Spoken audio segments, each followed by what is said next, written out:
Assalamualaikum warahmatullahi wabarakatuh. Perkenalkan, nama saya Cinta Ayu Lestari. Bisa kalian panggil saya Ayu. Jadi kali ini kita bakal ngomongin seputar kemerdekaan. Kita kedatangan salah satu narasumber yang imut, menjelita, dan cantik sekali. Boleh diperkenalkan namanya? Halo semuanya, perkenalkan nama saya Tahira Azahra dan di sini saya akan menjadi narasumber yang akan ngasih tahu kalian fakta-fakta unik di balik proklamasi kemerdekaan. Oke, langsung aja kita masuk ke fakta pertama.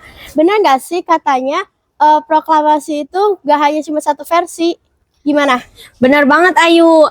Proklamasi itu ada 3 versi. Versi yang pertama itu ditulis langsung oleh Soekarno berdasarkan hasil rapat tengah malam. Lalu versi kedua itu adalah hasil ketikan dari Sayuti Melik. Di sana itu teksnya udah diperbaiki ejaan dan tanda bacanya.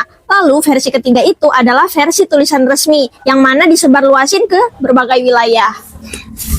Oh gitu.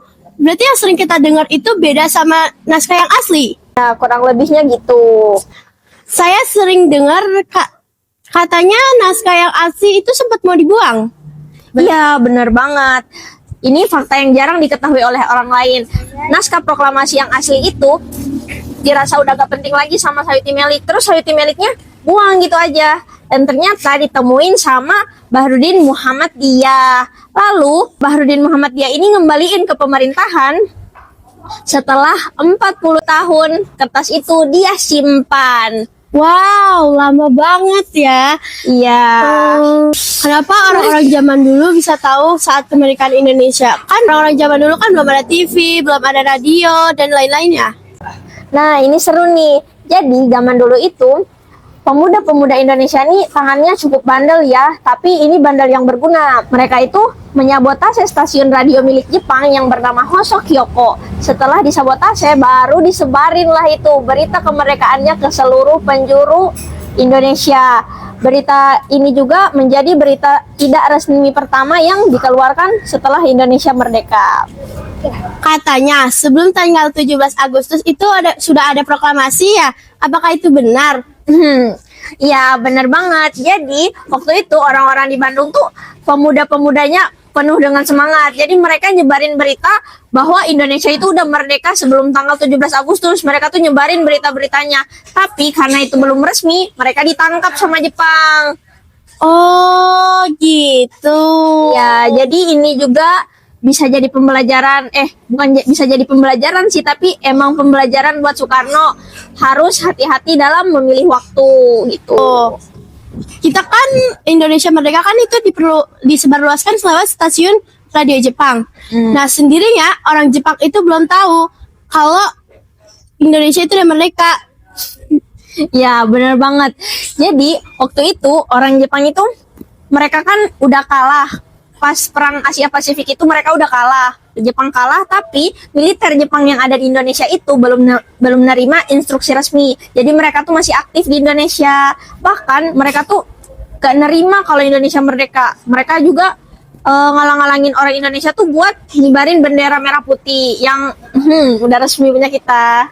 Tuh. Wah, tepuk tangan dulu teman-teman. Oh ya Kak, ada fakta yang lebih unik gak sih? Tentu saja ada.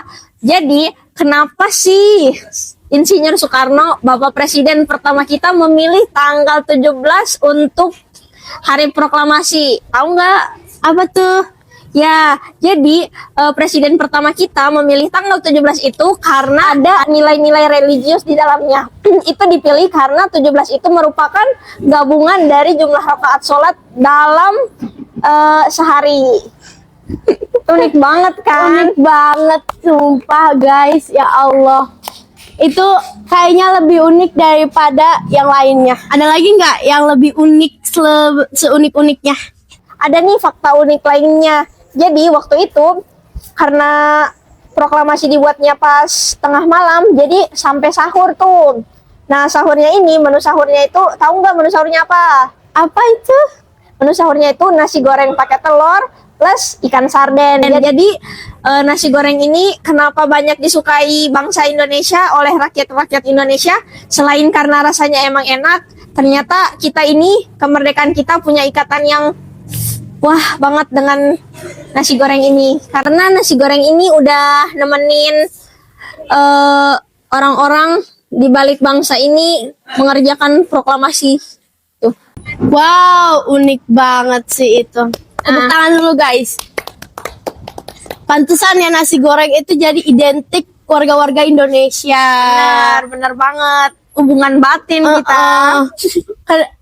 Tapi sekarang tuh kan nasi goreng itu lagi dimodernkan ya, kayak nasi goreng seafood dan lain-lain ya. Iya, nggak apa-apa, inovasi namanya itu. Wah, seru banget. Terima kasih untuk Kak Tahira Azhara. Sudah berbagi fakta-fakta banyak banget yang bisa dibilang sejarah lagi ya. Ya, sama-sama senang membantu. Semoga fakta-fakta yang saya kasih ini bisa bermanfaat dan bisa nambah wawasan teman-teman semua. Bye-bye. Assalamualaikum. Bye. Wah.